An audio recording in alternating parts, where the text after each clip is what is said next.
dalal fii kii di Mouhamed Ngoti Thiam nekk responsable parti bii di Alliance pour la République bu nekk président parti APR mouvement Macky ñu doy horizon 2019 mu nekk tamit ku ñu ràññee quand même dans le cadre de ses prises de position parfois très courageuses Ngoti Thiam ñooy lay nuyu dalal la fii ci Sénégal bàyyi la nga nuyoo suñu bokku internet yi. maa ngi leen fay di leen sant di leen remercier di leen gërëm ci invitation bi ngeen ma invité. d'accord dëkk bii di traverser une période boo xam ne quand même mënuma wax ne musu fi am waaye quand même bokk na ci mbir yoo xam ne raar na ñu koy amee fii ci muy am fii ci réew mi rawatina ci dans la sous-région Sénégal mu nekk réew moo xam ne dañ ko naw en termes de démocratie en termes de stabilité mu nekk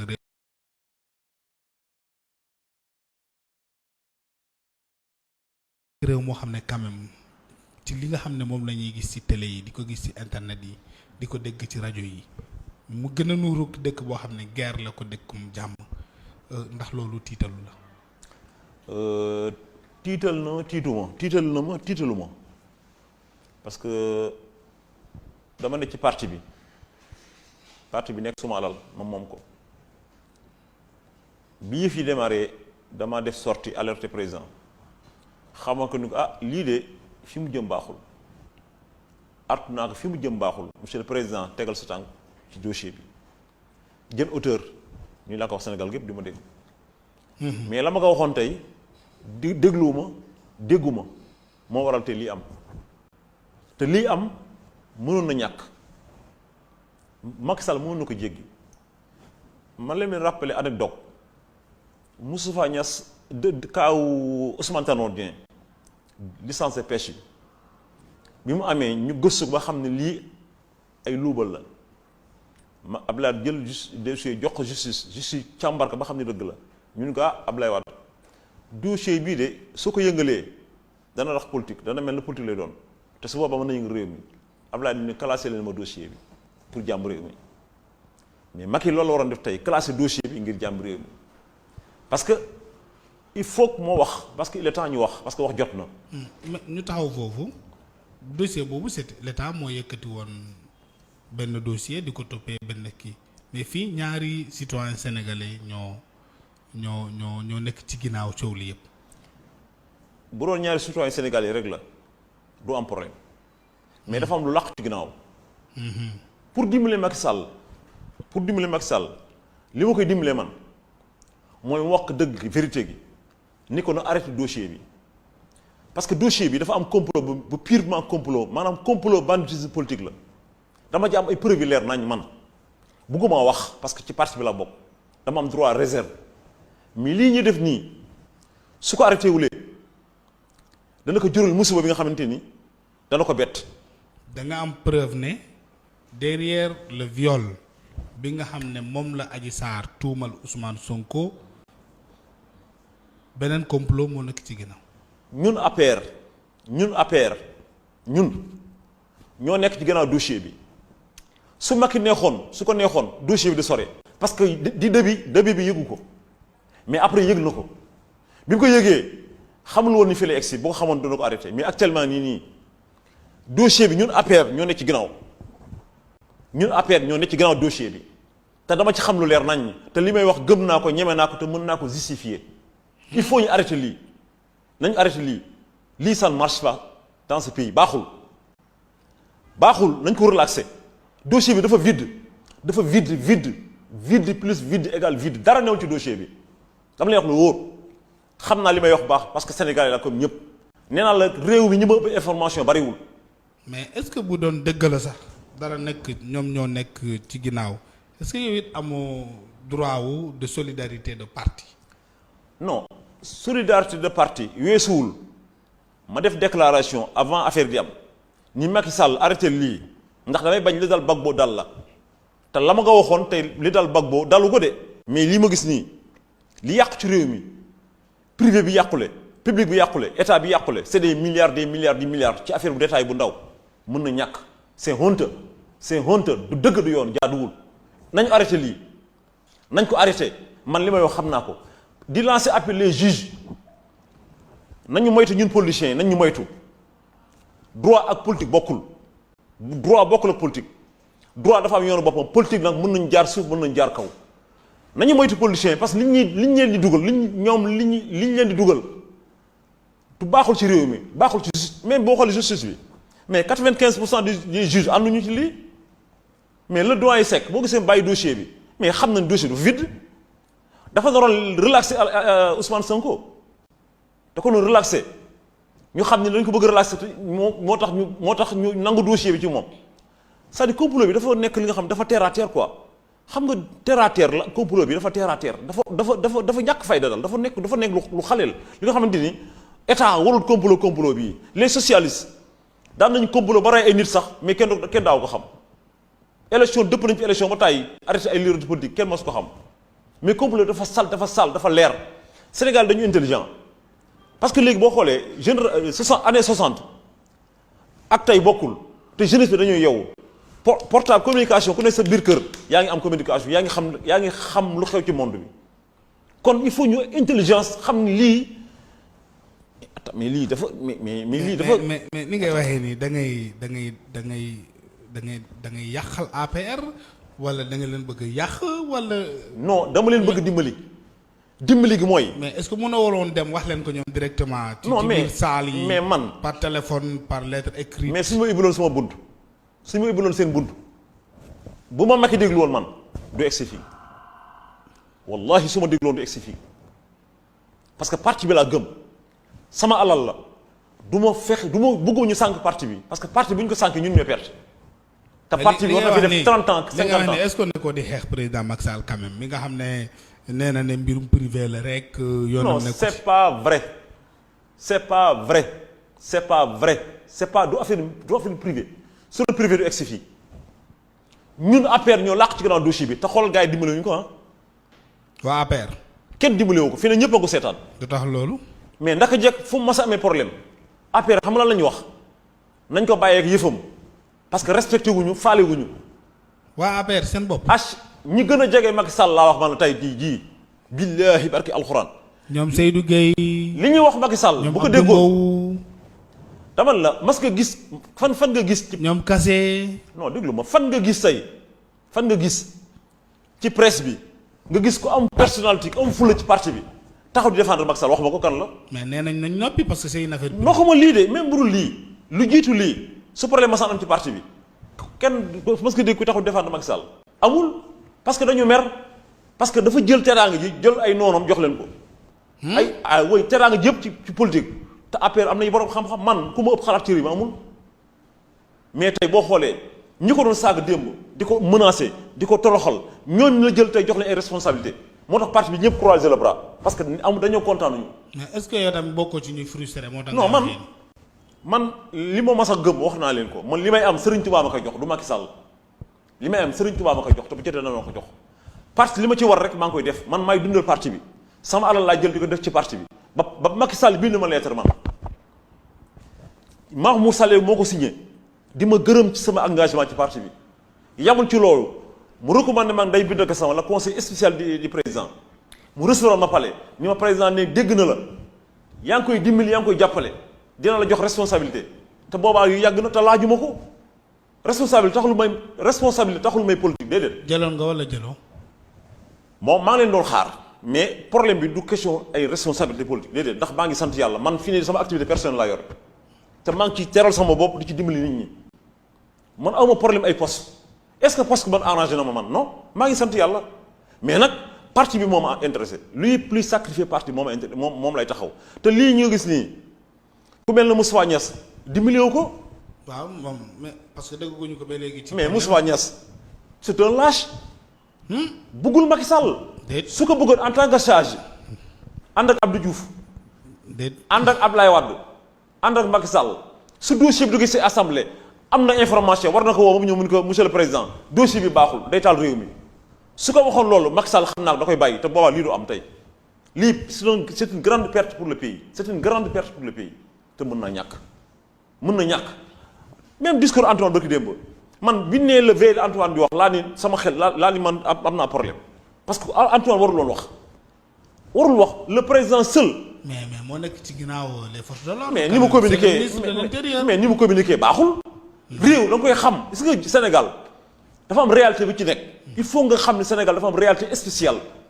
fii am na du mu doon communiqué da ciy impliqué sëriñ ci communication bu dal wax ak nit ñi ci dal ak sentiment ak yërmande lance ñëpp appel su ko waxoon defar communication ba mu. communication mais est-ce que ni nga waxee nii léegi parce que fu mu toll nii man dama gëm ne discours d'apaisement la ñu war a wax. non baaxul waaw moom la ñu war a def. waaw moom la ñu war a def fu mu toll nii. effectivement bu dee yow léegi da ngay pendant que ñun ñoo ngi wut ni ñuy calmer dëkk bi nit ñi xale yi dellu ci kër yi bàyyi yàq bi ak yooyu noonu est-ce que jotuloon quand même ñu nga am beneen discours boo xam ne dafay wootee en tout cas à la retenue que di trouver ay accusés yu bees. xam nga luy apaiser affaire bi.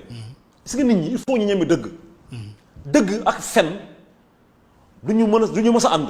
dëgg la fen day yàgg rek mais ku koy def da ngay daanu. dëgg nag gars yi ba léegi déggu ma ko wax dëgg Macky Sall dañuy raayal rek. problème du kenn il est seule personne c'est Macky Sall la du kenn Macky Sall la il faut que mu jël responsabilité am. waaye Macky tamit boo koy wax dëgg nga waxee ko ci presse. non attends il faut mu génn. waaw il faut mu génn parce que su ma ko jege woon dinaa ko wax mais aw ma accès ku jege ko fii laa mën a waxee ci presse mu dégg ma. mais Macky amul premier ministre kii wax na. tey non même amul premier ministre. Macky laa mën a waxal tax bu ma ko jege woon wax ko ci biir nekk mais jegewu ma ko may ñi ma bunt moo ko gisee li ma mën def mooy wax ci presse bi ñëpp dégg ma képp ko bëgg dimbali Macky Sall bëgg indi dal ci réew mi na woo Macky Sall en personne moo war a jug soldaalam jàkkaarloo presse bi jàkkaarloo Sénégal yëpp excusez wu leen baal leen ak excusez wu leen dalal réew mi apaiser réew mi di lundi di matin mu relaxé Ousmane Sonko bàyyi ko mu dem yoonam.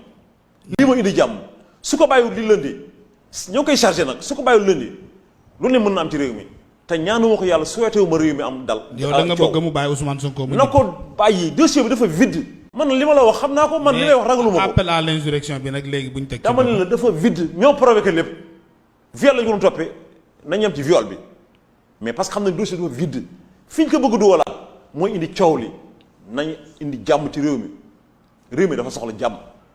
réew mi soxla jàmm quand même mais point bu ñu parce que tamit jaadu na tamit ci am problème boo xam ne benn citoyen moo porte plainte beneen citoyen même bu amee au moins dil ci ginnaaw boo xam ne da cee ñëw après mais quand même baax na ñu dem tribunal leeral mbir mi. dama ne mais yoon mu ay complot yooyu nga waxee bu dee am na ñu bàyyi ko.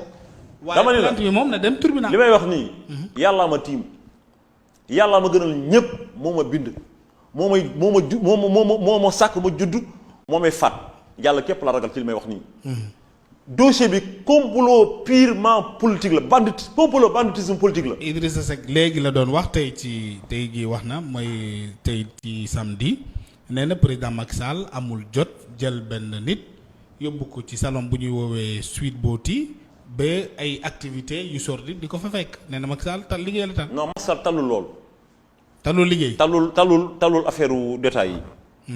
mais nag di départ yëgu ko waaye mujj gi yëg na ko.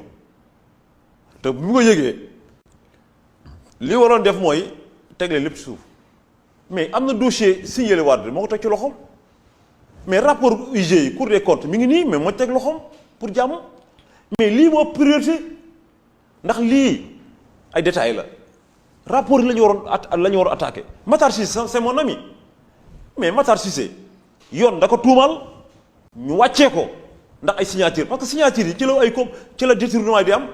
y a signature parallèle moo tax si train de vie boo ko xoolee xam ne y a quelque chose moom la ñu waroon yóbbu ci yoon ñu wàccee ko ngir soupçonné ko dañ ko war yóbbu ci yoon non seulement war nañ ko yóbbu ci yoon mais dañ ko bàyyi ci logement fonction bi moo tax si war amul droit sax toog ci logement fonction dafa war a génn logement fonction bi ñu yóbbal ko yoon atte ko ba mu seetal boppam loolu mooy dëgg.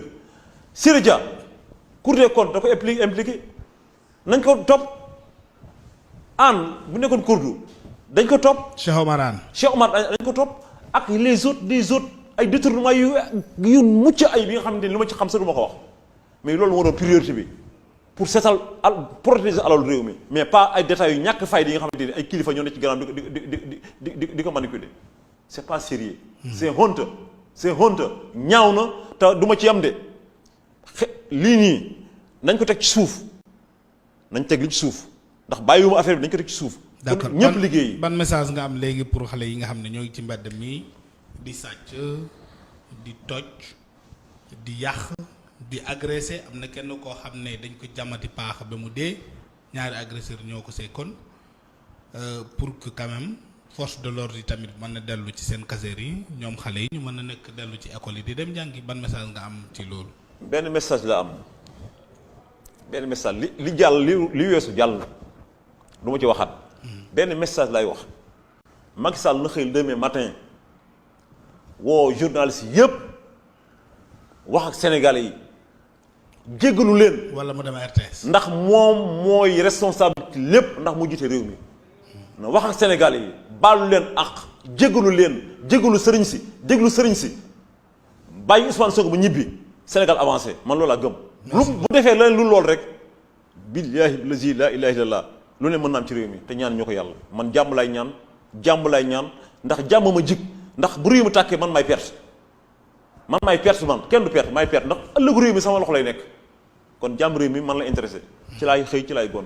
d'accord merci beaucoup. lan ngay tëjee monsieur Ngouty Thiam. waaw di encourager jeunesse bi xëy na xam nañu mer nañu couvre-feu bi sonal na nit ñi nañu ñaan jàmm jeunesse bi nañu ànd ak dal ak sérénité ci xam ne réew bu tàkkee ñun la tàkkal ñoo ko moom maa ngi ñaan nit ñëpp ànd ak dal te am nañ yaakaar ni dootu sore incha allah bu neex yàlla. merci beaucoup ñoo ngi lay jaajëfal. jërëjëf di la gërëm ci taamu bi nga xam ne taamu nga ko Sénégal pour ñëw waxee fi lu ne ci sa xol yal nay jàmm rek parce que Sénégal bu lakkee ñun ñëpp ñoo koy yëg. bu nekk ci jàmm tamit ñun ñëpp ñoo koy yëg. parce que jàmm moom ci la lépp xëj. ñoo ngi ñaan xale yi ñu dellu ci kër yi ñu bàyyi yàq yi ñu bàyyi boutique jàmbur yi parce que ay sénégalais ñoo fa nekk. ñu bàyyi magasin yi ñuy brûler ay sénégalais ñoo fay liggéey. ñu bàyyi tali yi ñuy baare gis nga dëkk tubaab yi dañuy ñaxtu waaye da ngay gis ku ñëw. asalaamualeykum réseau des femmes leaders de la Casamance man seen présidente honorable député Coumba Ndiaye Kane maa xëy ci dimanche bi di leen ziar di leen baalu àq déglu leen nag bu baax parce que bu ñu nekkee ci réseau bi dañu nekk ay nawle ngeen bëggal ko seen bopp di jënd seen passe internet di ci dugg ma di leen di ci sant di leen gërëm. képp ku dugg di ci wax rek man damay déglu parce que nag boo yàggee giite nit ñi taxul nga commandé leen wala nga moom leen moo tax ma posé question ku ci nekk dégg naa la segg naa sa analyse xam naa ne d'accord ngeen ci lu ci waay wax rek xam naa foo waxee ak fooy jëmee wax ji rafet na baax na man nag dinaa joxe sama point de vue parce que ñun réseau des femmes leader ku ne leader mooy lépp fii amul sens interdit fii du daara fii l'exprimation des leader nag da ngay fekk dara lu am da nga cee war a wax da nga cee war a xalaat te ma ànd ak yéen ci loolu incha allah dinañu def communiqué de presse pour dire que ñun femmes leaders de la Casamance nous condamnons jusqu'à la dernière énergie toutes ces exactions là que ça soit du côté civil du côté des militaires du côté de l'État d'accord ñu ci parce que nit ku nekk nag balaa ngay àttee xeex da ngay xam fu xuloo bi jóge xuloo bi fi mu jógee ñëpp xam nañ ko balaa xeex di am Sonko suñu doom la man Sonko ak samay doom ñoo bokkandoo passendoo baccalauréat ma xam ko bu baax mu xam ma bu baax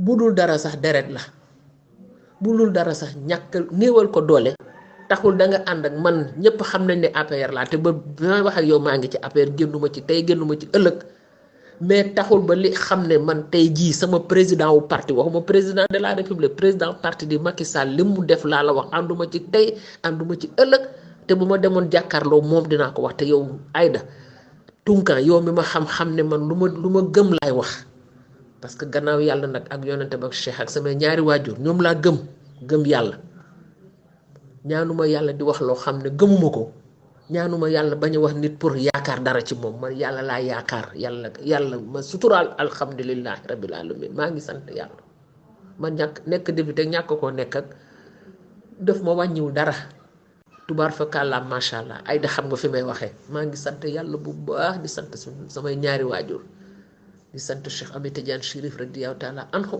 tëdd ca fees di sant Seydina Muhammad di sant samay wasila di sant Cheikh Ahmed Tidiane Aidara di sant sama xalif général di Tidiane sëñ Babacar Sy Mansour am na yoo xam ne boo ci sësee amoo loo war a mën a ragal ci wax dëgg man kay danaa ragal ci wax fen waaye ragal ci wax dëgg moom kooku bu ñu jëloon paaka teg ko sama put bi yàlla xam ko billahi wallahi wa tallahi bu ma toogoon ak Macky Sall li may wax nii laa koy wax mu xool ma ci biir bët ma xool ko parce que Macky Sall bu dee même benn fan maa ko magee toog nañu 20 at maag moom donc li may wax xam naa ko dama ne moom ci boppam moo war a reculer moom moo war a siffler la récréation du keneen xale bu ñu defee bu ñu deful ak moom bu newoon tey bàyyi leen ñëpp a bàyyi ñëpp ne tekk mu ànd ak sagoom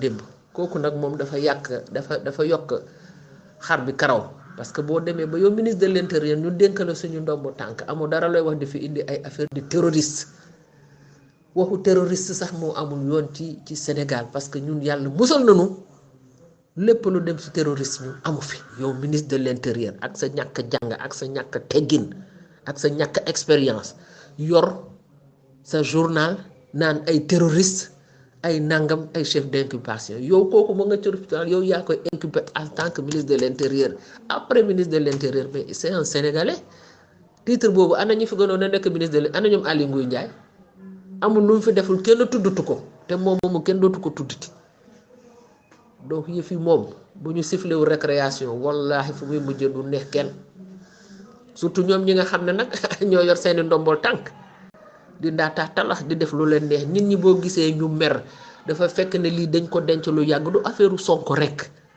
Sonko yàlla moo def ñu jaarale ko ci moom mais li Sénégalais yi naqarlu li ñu mer dafa bëri yow mën nga am pandémie ati yàlla comme ni ma ko waxee feebar bi ndóol la indi naqar la indi ci famille yi te li tubaab naan la pauvreté est la base de toutes les violences boo gis ci àddina pauvreté moo ko def nit dina dem dugg def dara te parce que pauvreté nit ku añul reerul ndekkiwul mënatul jàng mënatul dégg gisul dara donc loolu moo am il faut que nit ñu xam góom gi fan la ak ban ordonnance moo koy faj ak ban médecin moo koy diagnostiqué il faut faire un diagnostic profond dans la situation de ce pays man yaakaar naa ne mënuma toom am expérience su 50 ans de politique nekk député à l'Assemblée nationale commission bi Ablaye Baldé yor tey bu commission des mines maa ko yore woon Assemblée nationale boole kook leneen ak leneen nekk PCA président conseil d'administration bu centre de formation professionnelle 4 at juróomi at ba tey jii may wax ak yéen maa ngi nekk conseil municipal bu APR ci commune de Ziguinchor donc am naa ay ndombol tànk donc li may wax ñeme naa ko xam naa ko dama am expérience am plateforme des femmes moo tax moo yónnee PF bi def nañu ne dañu condamné loolu te nit ñi nañu indi jàmm mais ki indi ay moo war a indi jàmm ba pare xale yoruñu char de combat xale yoruñu bombe lacrymogène xeer lañu yor ak marche Médina policier la ñu def Médina bu ko ñëpp defoon waaye di génnee ay char de combat suñu xaalis ñun ñoo jënd char de combat yi ñi fa nekk militaire yooyu di fa ne ñun ñoo leen jur kon nag nit ki doon jox alal nga jël alal boobu di ko toroxalee loolu la kenn dul nangu Macky Sall président bu APR maa ngi koy interpellé fii si biir réseau des femmes leaders moom na siffler la récréation bu ko siffler rek suba kenn du génn récréation ñëppay toog école jàng ngeen baal ma àq nag tey discours politique laa indi ci biir réseau bi parce que ñun nag réseau bi dañ ciy politique dañ ciy social dañ ciy développement kooku moom bu leen si am lu ngeen di ragal ku ci waaye lu la loo xalaat si sa wàllu politique def ko fii ci biir réseau bi terewuñu ko daara ji la ñu wax waaye fii dañu ne réseau des femmes leaders donc ku nekk leader da nga war a am ce qui est dans la situation politique la situation économique et la situation sociale politique du dem def meeting politique mooy xam sa réew nu muy dundee bu ñu waxee rek defuñu fi politique xam nga dañu yaakaar ne dañu jël politicien def leen ay jàmbal te ku soxla dem ci politicien mais politique moo fi ne politique religieuse mooy imam yeeg ñoom ñu ngi def politique religieuse ñun ñooy def politique sociale ñun ñoo nekk au devant de la scène man rusuma def benn politique parce que defuma politique toppale defuma politique fen defuma politique sàcc dama def politique pour woo nit ñi si jàmm, woo nit ñi ci rassemblement, woo nit ñi ci développement, woo nit ñi ci gën a leeral li nga xam ne loolu la ñu am, gën leen bu ñu defee tey ji ñun amul lu ñu fi def. liberté de presse bi ñuy wax tey ñun ñoo ko xeex, di jël ay rajo di ko tëj d'accord ñu ci ay fautes yu grave la ñu def, yu grave mënuma fi toog ci panel bi di leen wax yëpp, mais loolu baax na ma di ko leeralal nit ñi. jël Walfadjri tëj, jël Sen TV tëj, mais ñooñu ay communication dañ ko soxla. ñun dañu soxla xam li nekk Dakar. man maa ngi Ziguinchor, bëgg naa xam li nekk Dakar, bëgg naa xam li nekk Vélingara, bëgg naa xam li nekk Bignona, bëgg naa xam li nekk ma mën a am pour ma am recoupement yooyu def ko. te loolu communication moom ko mën a jox. au nom de quoi ñu war a couper Sen TV, war a couper Walfadjri, bay RTS, bay te RTS suñu xaalis la. lu mu fay def lu ko neex. dama ne man laa wax, je condamne le président na génn ci lii. en tout cas ñu ko entouré di ko waxal ne lii dina baax. vraiment c'est des conseils yoo xam ne ils sont très nuls en politique. nañu jàngiwaat politique, parce que ça c'est pas des ouvriers politiques. un ouvrier politique c'est nga nekk sur le terrain. des gens qui ne sont jamais sur le terrain, ils ne sont pas sur le terrain, xamuñu lu xew. dañu yaakaar ne am nañu tey poste rek, mais nit ñi ba ñu amee poste yàgg dañoo suur démb. donc lu am ci situation bi xam nañ ko, et l'heure est grave. ñaan am na, mais dëgg rek la yàlla bëgg. ku tunka ñu ngi ñaan. li may daanale nag mooy ñu ngi ci journée de la femme. ñun jigéen ñi dañu war a taxaw beneen taxawaay, du ay ñaan. jigéen ñi du seen tàccu du suñu wàll. tàccu lu ñu benn góor. cerveau bi nekk ci boppi góor bi moo nekk ci boppi jigéen bi. ki jàng ak ki jàngul ñoo yem. ne ñoom yaa ngi ni di wax li nga wax analyse bu pire la. tunkan li nga wax di ki nekk université dafa koy wax la même chose. donc bul am benn complexe ku ñu jàng. ñi jàng am nañu jàng te xamuñu dara. jàng ak expérience politique ak expérience de la vie, ça n'a rien à voir. moi j'ai beaucoup de respect pour yow Kunta, xam nga ko. ñoom Fatoumata dama am respect ci ñoom, parce que man ñoom laa gën a déglu. am kon nekk ñu war a xeeb kuy participer di bokk. déjà ñu ngi ni di def informatique nii ku nekk di wax loolu déjà c'est une intelligence boo xam ne kenn amuñu ko woon. donc dama leen di sant di leen gërëm, jox leen nag sama position. di wax ne ku ci nekk sa position da nga koy joxe. amul dara lu mu fi ragal, lu waay xalaat na ko fi wax. en tout cas man Coumba Ndiaye, président du réseau des femmes leaders de la Casamance, je le dis haut et fort, je soutiens Sonko. je le soutiens, c'est mon fils, c'est un fils de la Casamance. man maa ngi koy soutenir bu baax a baax te di ko ñaanal nag. sama doom la, HLM Néma gi la dëkk, sama goro di xaritam. kon nag maa ngi koy soutenir di ko ñaanal bu baax a baax. loolu kay man aw ma ku bëgg a jël réseau kii bi envoyé ko partout ñu dégg ko, ngeen baal ma àq. sama expérience lay wax. en tant que président dama war a jël responsabilité. je dois être au devant de la scène. fii nag moom dinañ fi wax, dinañu wax feneen bu ko nit ñi partager aussi c'est la même chose, mais dinañu wax parce que amul benn sens interdit ci li ñuy wax. amul ku bëggul ñuy wax da ngay jël suñu sul nga effacer ko. waaw loolu la, mais bu wax jotee dinañu wax. ku bëggul nag ñun suñu gémmiñ nag dugg ci leneen da ngay jël sa responsabilité, retirer nit ki. on va voir ce que ça va donner. ngeen baal ma àq. jërëjëf, dégg naa li ngeen wax yéen femmes leaders, yéen ñi ci intervenir yëpp maa ngi leen di gërëm, di leen sant, di leen jox responsabilité, di leen jox information. ngeen gën a taxaw seen dëkk, xam ne yéen rek ko koy wax, keneen du ko wax. da ngeen ko war a def. amul permission, amul leneen. na nga wax lu jub, wax lu yàlla bëgg, wax lu yonent bëgg, tegul rek ci yoonu siraatal mustaqiim, te bañ a wax rek lu neex nit, lu naxari nit. moo waxee président lii du ma jox nangam, yow yaa ngi indi reer ci président joxu la ko. ñii di añ di reer ci Sénégal yëpp daf ko joxe. 2 millions de Sénégalais rek ñooy voté. 17 millions de Sénégalais ñu ngi añ di reer te Macky Sall joxu leen ko. léegi bu dëgg joxe nga nodoo ko parce que ragal naa président. mais nit ñi nañu gëm yàlla nag te bàyyi seen bopp yàlla ak Cheikh. ngeen baal ma jërëjëf. wax ju gudd na dafa war a jot waxu gudd la parce que ñu ngi ci journée de la femme, journée mondiale de la femme, donc il faut que les voix s'élèvent et très haut. merci beaucoup pour votre contribution.